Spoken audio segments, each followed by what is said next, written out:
Good morning students, അസ്സലാമു അലൈക്കും. എൻ്റെ പേര് മുഹമ്മദ് ഇഫ്സാൻ, നിങ്ങളുടെ ഇസ്ലാമിക് ഫൈനാൻസ് ടീച്ചറാണ്. സോ ഇന്ന് മുതൽ നിങ്ങളുടെ ഫസ്റ്റ് സെമസ്റ്ററിലെ ഫസ്റ്റ് ചാപ്റ്ററായിട്ടുള്ള നിങ്ങളുടെ ക്ലാസ്സുകൾ സ്റ്റാർട്ട് ചെയ്യാണ്. സോ ഇന്നലെ ഞാൻ ഇതിൻ്റെ ഒരു ചെറിയ ഇൻട്രൊഡക്ഷൻ പറഞ്ഞിരുന്നു, നിങ്ങൾക്കൊരു നോട്ടും അപ്ലോഡ് ചെയ്തിട്ടുണ്ടായിരുന്നു. സോ നിങ്ങൾക്കിന്ന് ഡീറ്റെയിൽ ആയിട്ടുള്ളൊരു ഫസ്റ്റ് ടോപ്പിക്കിൻ്റെ ഒരു ക്ലാസ് നിങ്ങൾക്ക് എടുക്കണം. സോ ഫസ്റ്റ് ഓഫ് ഓൾ നിങ്ങൾക്ക് വരുന്ന ഫസ്റ്റ് ടോപ്പിക് അൽ ഫല, the definition and the study of human ഫല എന്നുള്ളതാണ്. ഇതുകൊണ്ട് ഉദ്ദേശിക്കുന്നത് എന്താണെന്ന് വെച്ച് കഴിഞ്ഞാൽ, അൽ ഫല ലിറ്ററലി മീൻ എന്ന് പറഞ്ഞു കഴിഞ്ഞാൽ നമ്മൾ സക്സസ് ആവുക എന്നുള്ളതാണ്. ഇവിടെയും അതുപോലെ തന്നെ പരലോകത്തും സക്സസ് ആവുക എന്നുള്ള ഒരു മീനിങ് ആണ് അൽ ഫലാഹ് എന്നുള്ളതുകൊണ്ട് മീൻ ചെയ്യുന്നത്. സോ അതിനർത്ഥം ഇസ്ലാമിക് എക്കണോമിക്സ് എയിം ചെയ്യുന്ന ഒരു കാര്യം, ത്രൂ ദ ഇസ്ലാമിക് എക്കണോമിക്സിലൂടെ നമ്മൾ ഭൂമിയിൽ മാത്രമല്ല മരണശേഷം പരലോകത്തും നമ്മൾ വിജയിച്ചിരിക്കുക എന്നുള്ളത് ഉറപ്പ് വരുത്താനാണ് ഇസ്ലാമിക് എക്കണോമിക്സിൻ്റെ നീഡ്നെസ് എന്ന് പറയുന്നത്. സോ നമുക്ക് ലിറ്ററലി അതിനെ പറയാം, Islamic economics aims at the study of human ഫല achieved by organising the resources of earth on the basis of cooperation and participation. So നമുക്കറിയാം, അള്ളാഹു സുബ്ഹാനഹു വ തആല നമുക്ക് ഭൂമിയിൽ ഒരുപാട് റിസോഴ്സുകൾ നമുക്ക് ഒരുക്കി തന്നിട്ടുണ്ട്. സോ ഇതിനെ കോപ്പറേഷനിലൂടെയും അതുപോലെ പാർട്ടിസിപ്പേഷനിലൂടെയും അതിൻ്റെ മിതമായ രീതിയിൽ ഉപയോഗിക്കുന്നതിനും ഉപയോഗിക്കാതിരിക്കേണ്ട കാര്യങ്ങൾ ഉപയോഗിക്കാതിരിക്കുകയും ചെയ്യുന്നതിനനുസരിച്ച് നമുക്ക് ഹിയർ ആഫ്റ്റർ പോലെയും അതുപോലെ തന്നെ പ്രസൻറ്റിലും നമുക്ക് വിജയം കൈവരിക്കാൻ കഴിയും എന്നുള്ളതാണ് നമുക്ക് അൽ ഫലാഹിലൂടെ ഖുർആൻ ഉദ്ദേശിക്കുന്നത്. സോ അതിൻ്റെ ഡെഫിനീഷനായിട്ട് ഒരുപാട് മുസ്ലിം എക്കണോമിക്സുകൾ പല രൂപത്തിൽ അതിനെ ഡിഫൈൻ ചെയ്തിട്ടുണ്ട്. നമുക്കതിലൊരു ഡെഫിനേഷൻ നമുക്ക് നോക്കാം.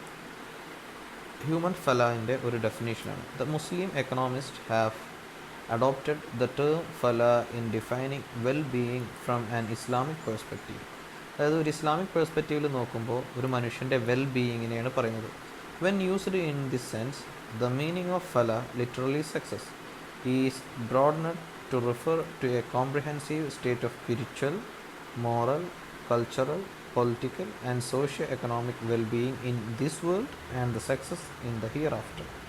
സോ ഏതൊരു മനുഷ്യൻ്റെയും സ്പിരിച്വൽ ആയിട്ടുള്ളതും മോറൽ ആയിട്ടുള്ളതും അതുപോലെ തന്നെ കൾച്ചറലി, പൊളിറ്റിക്കലി, സോഷ്യോ എക്കണോമിക്കലി എല്ലാ രൂപത്തിലും ഒരു മനുഷ്യൻ്റെ വെൽബീയിങ്, ഈ ഒരു ഭൂമിയിലുള്ള മനുഷ്യൻ്റെ വെൽബീയിങ്ങും അതുപോലെ തന്നെ മരണശേഷം ഹിയർ ആഫ്റ്റർ പരലോകത്ത് ചെന്നിട്ടുള്ള വെൽബീയിങ്ങിനെയുമാണ് കോമൺലി അൽ ഫലാഹ് എന്നുള്ളതുകൊണ്ട് ഡിഫൈൻ ചെയ്യുന്നത്. In practice this means that the level of the individual, he or she as an independent agent is able to satisfy their basic needs and work for their spiritual, intellectual and material advancement. At the level of collective, the community or society is egalitarian and provides opportunities for its members to make progress in economic, human, socio-political and religious affairs. So നമ്മളത് പ്രാക്ടീസിൽ human ഫലാനെ പ്രാക്ടീസിൽ കൊണ്ടുവരുമ്പോൾ നമ്മൾ നേരത്തെ പറഞ്ഞ പോലെ തന്നെ നമുക്ക് ജീവിക്കാനുള്ള അവകാശം, നമുക്ക് വർക്ക് ചെയ്യാനുള്ള അവകാശം, നമുക്ക് സമ്പാദിക്കാനുള്ള അവകാശം, നമുക്ക് പ്രാർത്ഥിക്കാൻ അല്ലെങ്കിൽ നമുക്ക് വിശ്വസിക്കാനുള്ള വിശ്വാസത്തിനുള്ള അവകാശം, ചിന്തിക്കാനുള്ള, സോ അങ്ങനത്തെ ഒരുപാട് പ്രത്യേകതകൾ പടച്ചോൻ നമുക്ക് തന്നിട്ടുണ്ട്. സോ ഇതെല്ലാം ഉപയോഗിച്ചിട്ട് അതിൻ്റെ മൊത്തം ഒരു കളക്റ്റീവ് ലെവലിൽ നമ്മളിത് ഉപയോഗിച്ചിട്ട് നല്ല കാര്യങ്ങൾ, അതായത് അള്ളാഹുവിന് ഇഷ്ടപ്പെടുന്ന രീതിയിൽ, അതായത് ഇതൊക്കെ ഉപയോഗിച്ചിട്ട് നമുക്ക് പ്രോഗ്രസീവ് എക്കണോമിക്കലി അതുപോലെ തന്നെ റിലീജിയസ്ലി അതുപോലെ തന്നെ സോഷ്യോ എക്കണോമിക്കലി എല്ലാ രൂപത്തിലും നമ്മളതിൻ്റെ അറ്റ്മോസ്റ്റ് ലെവലിൽ നമ്മൾ ചിന്തിക്കുന്നതും നമ്മൾ പ്രവർത്തിക്കുന്നതും നമ്മൾ ഉൾക്കൊള്ളുന്നതുമായിട്ടുള്ള കാര്യങ്ങളിലൂടെയാണ് നമുക്ക് ഫല കൈവരിക്കാൻ കഴിയുക. അതായത് എക്സാമ്പിളായിട്ട് പറഞ്ഞു കഴിഞ്ഞാൽ, ഇപ്പോൾ ഞാനൊരു ഹ്യൂമൻ ബീയിങ് ആണ് അല്ലെങ്കിൽ നിങ്ങളൊരു ഹ്യൂമൻ ബീയിങ് ആണ്. സോ നിങ്ങൾക്ക് പഠിച്ച ഒരുപാട് റിസോഴ്സുകൾ ഭൂമിയിൽ തന്നിട്ടുണ്ട്, നിങ്ങൾക്ക് ഉപയോഗിക്കാൻ പറ്റുന്നതും തന്നിട്ടുണ്ട്, ഉപയോഗിക്കാൻ പറ്റാത്തതും തന്നിട്ടുണ്ട്. സോ ഇതിൽ നമുക്ക് ഹലാലായിട്ടുള്ള ഉപയോഗിക്കാൻ പറ്റുന്നതായിട്ടുള്ള കാര്യങ്ങൾ ഉപയോഗിക്കുക.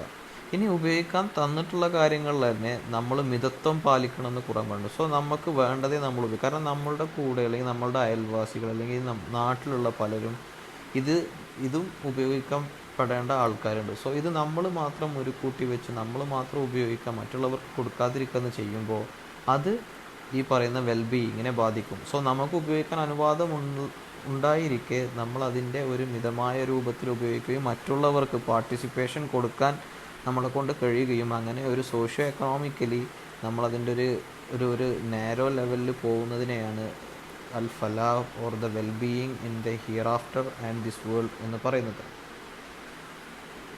ആൻഡ് നമുക്കിതിനെ മറ്റൊരു രൂപത്തിൽ പറയുകയാണെങ്കിൽ the second key concept or in this definition is resources of earth. നമ്മൾ പറഞ്ഞിട്ടുണ്ടായിരുന്നു ഭൂമിയിലെ റിസോഴ്സുകൾ ഉപയോഗിച്ചിട്ടാണ് നമ്മൾ ഈ ഫല അറ്റൈൻ ചെയ്യുക എന്നുള്ളത്. So Islamic economic studies human behaviour towards resources of the earth and investigates those modes of utilisation which may lead to ഫല.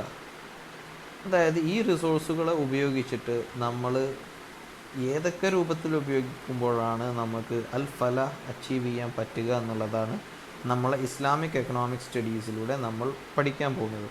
The resources of earth are meant to provide livelihood to the creatures of God. So അള്ളാഹുവിൻ്റെ എല്ലാ ക്രിയേച്ചേഴ്സിനും ഉള്ള ലിവ്ലിഹുഡാണ് ഈ ഭൂമിയിൽ കൊടുത്തിട്ടുള്ള എല്ലാ റിസോഴ്സുകളും എന്ന് പറയുന്നത്. The overall spirit of the Sharia is that either one many use the resources one has come to possess or may realize them for others. അതായത് ഇപ്പോൾ ഒരു റിസോഴ്സ് ഇപ്പോൾ എനിക്ക് മാത്രം ഉൾക്കൊള്ളാൻ കഴിയുന്ന ഒരു റിസോഴ്സ് അല്ലെങ്കിൽ ഇപ്പോൾ എൻ്റെ സ്ഥലത്ത് ഉണ്ടാകുന്ന റിസോഴ്സസ് ഒരുപാട് നമുക്ക് ഉണ്ടാകുന്നുണ്ട്. സോ ഇത് എൻ്റെ സ്ഥലത്ത് ഉണ്ടാകുന്നതാണെന്ന് വിചാരിച്ചിട്ട് ഇത് ഞാൻ മാത്രം പ്രോസസ്സ് ചെയ്യുക എന്ന് പറയുന്നത് ഒരിക്കലും ഹ്യൂമൻ ഫലാഹിനെ അച്ചീവ് ചെയ്യാൻ നമുക്ക് സാധിക്കില്ല. സോ ഇത് ബാക്കിയുള്ളവർക്കും കൂടി പാർട്ടിസിപ്പേഷൻ കൊടുത്ത് മറ്റുള്ളവർക്കും കൂടി അതിൻ്റെ യൂട്ടിലൈസേഷൻ കിട്ടുന്ന രൂപത്തിൽ അതിനെ മിതത്വപ്പെടുത്തുന്നതുമ്പോഴാണ് നമുക്ക് ഇത് ഒരു ഹ്യൂമൻ ഫലാഹിലേക്കും ലീഡ് ചെയ്യുക. അതുപോലെ furthermore the Quran informs us that God has created sufficient resources for his creatures. Therefore scarcity may be either due to lack of a proper utilization of natural endowment or an imbalanced distribution.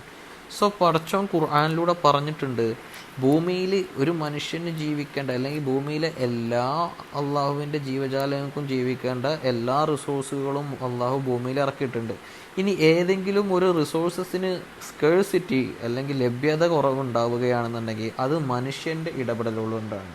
എങ്ങനെ? അതൊരു proper യൂട്ടിലൈസേഷനിലല്ല ചെയ്തിട്ടുണ്ടെന്നുണ്ടെങ്കിൽ ഏതെങ്കിലും ഒരു resources നമുക്ക് scarcity അനുഭവപ്പെടും. അതുപോലെ തന്നെ imbalanced distribution, അതായത് എല്ലാവർക്കും ഒരേപോലെയുള്ള ഡിസ്ട്രിബ്യൂഷൻ അല്ല, അത് ഇംബാലൻസ്ഡ് ആണ്. അല്ലെങ്കിൽ പൈസ ഉള്ളവൻ ഒരുപാട് അല്ലെങ്കിൽ കഴിവുള്ളവൻ ഒരുപാട്, ഈ രൂപത്തിലുള്ള ഡിസ്ട്രിബ്യൂഷനൊക്കെ വരുമ്പോൾ ഇത് സ്കേഴ്സിറ്റി അനുഭവിക്കപ്പെടും. സോ ഇത്തരത്തിലുള്ള സ്കേഴ്സിറ്റികളിലൂടെയാണ് ഈ ഒരു മോഡേൺ ഇറയിൽ പലവരും, അതായത് ഈ നമ്മൾ പറയുന്ന പുതിയ മോഡേൺ ലിബറലൈസ്ഡ് ആയിട്ടുള്ള ഈ ഒരു സമൂഹത്തിൽ ഈ ഒരു സ്കേഴ്സിറ്റി വർദ്ധിപ്പിച്ചിട്ടാണ് പലവരും പൈസ ഉണ്ടാക്കുന്നത്. സോ അതിൽ നിന്നെല്ലാം മാറ്റപ്പെട്ടിട്ട് നല്ല രൂപത്തിലുള്ള ഒരു എക്കണോമിക് ആക്ടിവിറ്റിയാണ് ഇസ്ലാമിക് എക്കണോമിക്സ് മുന്നോട്ട് വെക്കുന്നത്. Islamic economic studies resources from the point of view of adequacy rather than scarcity. So നമുക്ക് ലഭ്യത, അതായത് സ്കേഴ്സിറ്റിനേക്കാളും ഇസ്ലാമിക് എക്കണോമിക്സ് മുന്നോട്ട് വെക്കുന്നത് നമുക്കത് ലഭ്യമാവുക എന്നുള്ള രീതിയിലാണ്. It start from the premise that the resource of the earth are adequate to achieve ഫല. അതായത് മിതമായ രൂപത്തിലുള്ള എല്ലാ റിസോഴ്സുകളും ഉപയോഗിക്കുന്നതിനാൽ നമുക്ക് ഫല അച്ചീവ് ചെയ്യാൻ കഴിയും. Therefore, if some scarcity is being encountered, man must be doing something wrong, and ways and means should be found to restore the natural state of adequacy. This may be by broadening the productive base and improvise technical know-how, redistribution of resources, or curtailment of misuse of resources, or the excessive and frivolous wants. അതായത് പല വ്യക്തികളുടെയും എക്സസീവായിട്ടുള്ള അത്യാഗ്രഹങ്ങൾ മൂലമോ അല്ലെങ്കിൽ imbalanced ആയിട്ടുള്ള distribution മൂലമോ അല്ലാന്നുണ്ടെങ്കിൽ ഈ പ്രൊഡക്റ്റിനെ തന്നിട്ടുള്ള റിസോഴ്സിനെ നമ്മൾ ഡിസ്ട്രിബ്യൂട്ട് ചെയ്യുന്നതിലുള്ള മിസ്റ്റേക്ക് മൂലമോ അങ്ങനെ പല കാരണങ്ങളാൽ മനുഷ്യൻ്റെ കൈകൾ മൂലമാണ് ഭൂമിയിൽ റിസോഴ്സുകളുടെ സ്കേഴ്സിറ്റി അനുഭവപ്പെടുന്നത്. Scarcity of resources is a man made situation and Islamic economic studies in order to rectify it.